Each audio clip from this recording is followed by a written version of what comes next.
नमस्ते बच्चों, आज हम लोग कक्षा 6 का 19वां पाठ बसंती हवा का प्रश्न उत्तर पढ़ेंगे। पहला प्रश्न है, बसंती हवा ने अपने आप को दूसरे मुसाफिरों से अलग क्यों बताया?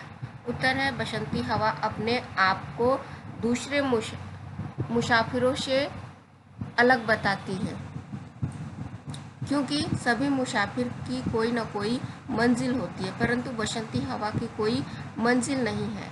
वह जिधर चाहती है वह उधर घूमती है। न घर है, न कोई बसेरा है, न कोई इच्छा है। वह सदा मस्त विचरती रहती है। दूसरा प्रश्न है, इस पाठ में खेत खलिहानों के हंसने की बात कही गई है, ऐसा क्यों? उत्तर, वसंत ऋतु के आते ही खेत खलिहानों में पौधे लहलहाने लगते हैं। सरसों के पीले फूल खिलने लगते हैं। अलसी के नीले फूल देखने में सुहावने लगते हैं। चारों तरफ हरियाली मन को मोह लेती है। बसंती हवा के झोंकों से हरे पत्ते, पीले तथा नीले रंग के फूल लहलहाते हैं, जिसका अद्भुत दृश्य को देखने से लगता है कि खेत खलिहान हंस रहे हैं। बसंती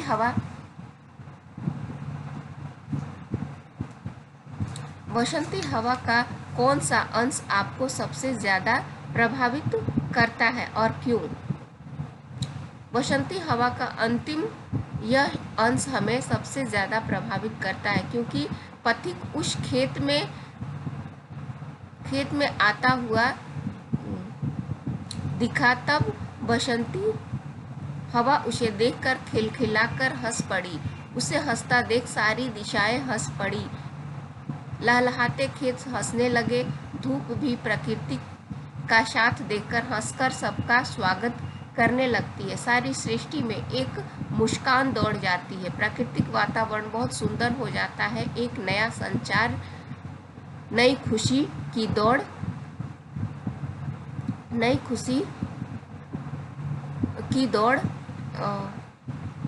हो जाती है। प्रश्न 4, खड़ी देख अलसी लिए शीश कलसी की सुंदरता को स्पष्ट कीजिए।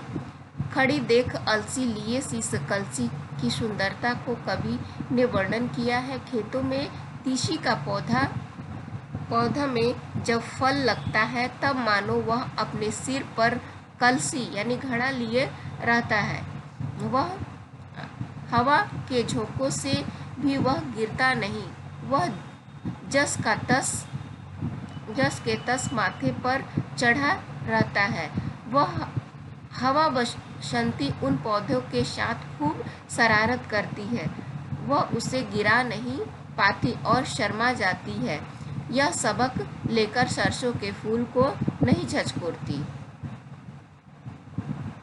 पाठ से आगे, बसंत का आगमन कब होता है? इस ऋतु में आप कैसा अनुभव करते हैं? अपनी भाषा में लिखिए। बसंत का आगमन शरद ऋतु के समाप्ति पर जनवरी माह के मध्य भाग में फरवरी मार्च तक रहता है।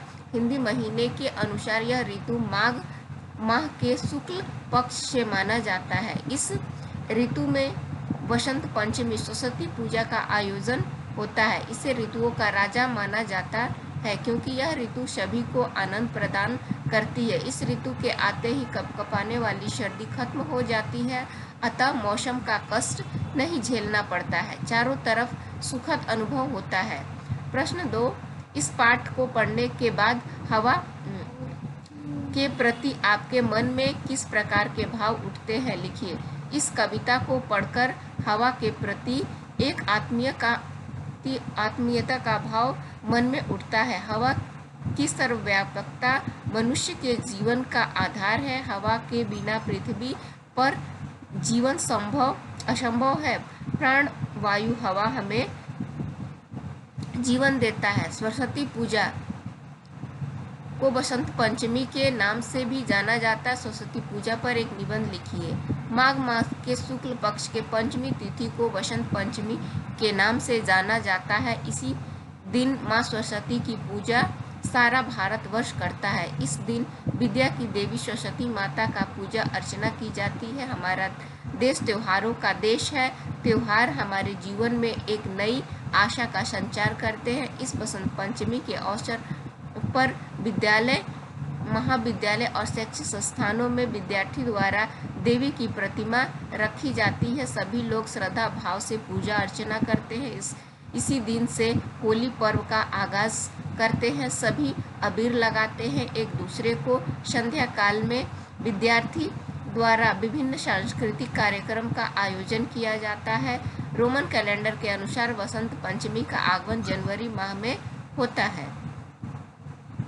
नीचे दिए गए गद्यांशों में विशेषण शब्दों की रेखांकित कीजिए। अनोखी हवा, बड़ी बावली हूँ, बड़ी मस्त मौला, नहीं कुछ फिक्र है, बड़ी ही निडर हूँ। इसमें अनोखी, बावली, मस्त मौला, फिक्र और निडर है। योजक चिन्ह इस बात को दर्शाता है कि दोनों ओर के शब्द परस्पर मिले हुए हैं, जैसे दिन और रात। इस प्रकार के और भी शब्द को लिखिए। दिन योजक चिन्ह में इस चिन्ह का मतलब और होता है, और एक जैसे शब्दों को लिखने के लिए भी योजक चिन्ह का प्रयोग किया जाता है। एक ही शब्दों को एक से अधिक बार लिखने के लिए भी योजक चिन्हों का प्रयोग किया जाता है। जैसे दिन और रात, अपना पराया, बनाया मनाया, हिलाया पिलाया, घर बार, माता पिता, धीरे धीरे, सुख दुख, राई पर्वत, दिया बाती, उल्टा पुल्टा, आकाश पाताल, भाई बहन। धन्यवाद।